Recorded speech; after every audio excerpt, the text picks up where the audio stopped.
আসলে তো সময় নাই। এখানে পীর বুজুর্গ ওলামায়ে কেরাম হক্কানি রব্বানি ওলামায়ে কেরাম উপস্থিত।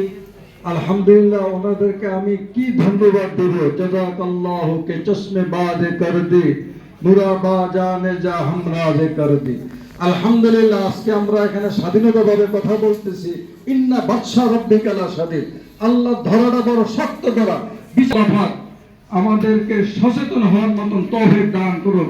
সুবহানাকাল্লাহুম্মা বিহামদিকা তাবারাকা ইসমুকা ওয়া বিহামদিকা লা ইলাহা ইল্লা বানিয়া পড়া দরকার। একটা কথা রয়ে গেছে, বলতেই হবে।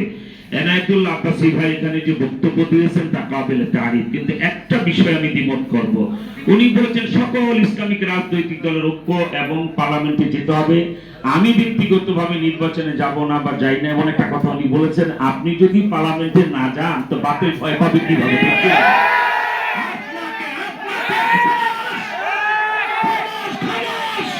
আপনাকে মামুনুল হককে মিজানুর রহমান আজহারীদেরকে পার্লামেন্টে যেতেই হবে।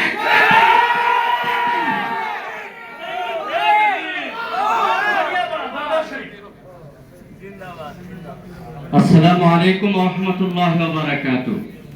সম্মানিত পীর মাশায়েখ ওলামায়ে কেরাম, ছাত্রবৃন্দ, আপনারা সবাই মিলেমিশে লাল সবুজের পতাকা ছিনিয়ে এনেছেন।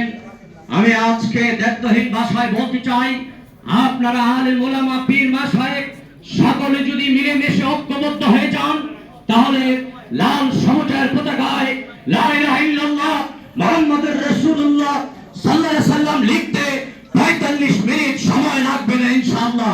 ওয়া আলাইকুম বানা আসসালামু আলাইকুম। ডোবরা দরবারে পীর সাহেব হুজুর, ডোবরা দরবারে এখানে ডোবরা দরবারে পীর সাহেব। আসসালামু আলাইকুম ওয়া রাহমাতুল্লাহ। সময় খুবই কম, শুধু এতটুকু কথা বলবো। আফগানিস্তান যদি তালেবান চালাতে পারে, বাংলাদেশ পীর মাশায়েখ ওলামায়ে কেরাম চালাতে পারবে। আপনারা কি মনে করেন? এটা সম্ভব, অবশ্যই সম্ভব, ঐক্যের মাধ্যমে সম্ভব। আমি অনেকদিন চিন্তা করেছি ঐক্যটা সহজে কিভাবে সম্ভব। সেটা হলো, আমরা যদি দরবার ভিত্তিক চিন্তা না করে, আমরা যদি দলগত চিন্তা না করে একজন আরেকজনকে ভাই হিসেবে মনে করি, ভাই, ওই দরবার আমার ভাই, ওই দলগত যদি আছেন আমার ভাই, যদি আমরা ভ্রাতৃত্ব বন্ধনে করার চিন্তা করি, তাহলে ঐক্য সহজ হয়ে যাবে ইনশাআল্লাহ। শুধুমাত্র আমরা ভাইয়ের চিন্তা না করার কারণে আমরা এতদূর যদি চিন্তাটা করি, আমি মনে করি ঐক্য সম্ভব। আসসালামু আলাইকুম। সিঙ্গুলা দরবারে পীর সাহেব হুজুর, আপনারা জানেন যে তিনি আমাদের মরহুম আবু জাফর সালেহ রাহমাতুল্লাহি আলাইহি, যিনি বলছেন যে যারা মনে করে বাংলাদেশে ইসলাম প্রতিষ্ঠা সম্ভব না, আমি মনে করি তাদের ঈমানও সম্ভব না। তারই জামাতা সিঙ্গুলা দরবারে পীর সাহেব। আসসালামু আলাইকুম ওয়া রাহমাতুল্লাহি ওয়া বারাকাতুহু। ইসলামিক ইন্টেলেকচুয়াল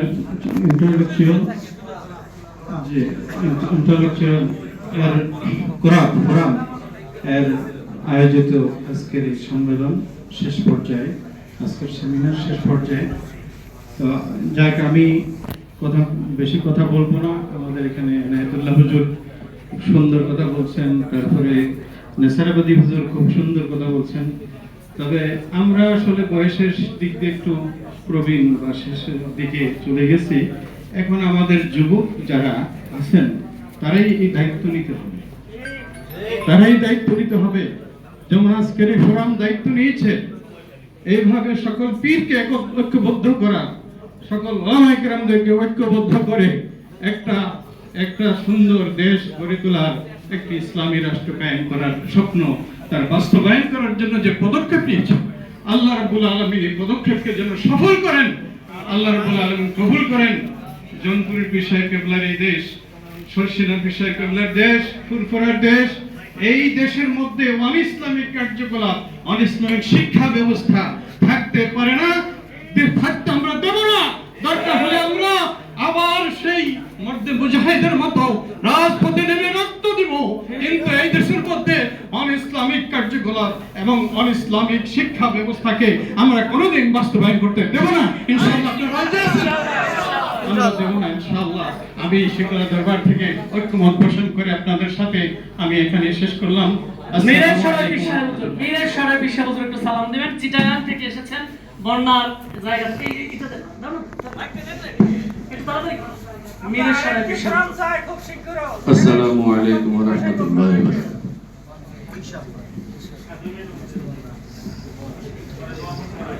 আল্লাহ চাইতো আজকে একটা সুন্দর আয়োজনে উপস্থিত হতে পারছি। আমাদের বিশেষ করে জনাব হযরতুল আল্লাম পীর কামেল মাওলানা ইনায়াতুল্লাহ আব্বাসী সাহেব হুজুরের দাওয়াতে আহ্বানে সাড়া দিয়ে আজকে যে একটা সুন্দর আয়োজনে উপস্থিত হতে পারছি, যেখানে এসে এতগুলি হক্কানি পীর বুজুর্গ, হক্কানি আলেম, এতগুলো আল্লাহ বড় বড় আলেমের সাথে সাক্ষাৎ এমন একটা আয়োজনে উপস্থিত হতে পেরে শুকরিয়া আদায় করছি, শুকরিয়া দান করতেছি আলহামদুলিল্লাহ। আজকের এই যে উদ্দেশ্যে এই আয়োজনটা, এই আয়োজনকে লক্ষ্য করে অনেক কথা হয়েছে। আমাদের মাঝে অনৈক্য যেন না থাকে, আমরা যেন ঐক্যের অবস্থানে দিন দিন মজবুত হইতে পারি।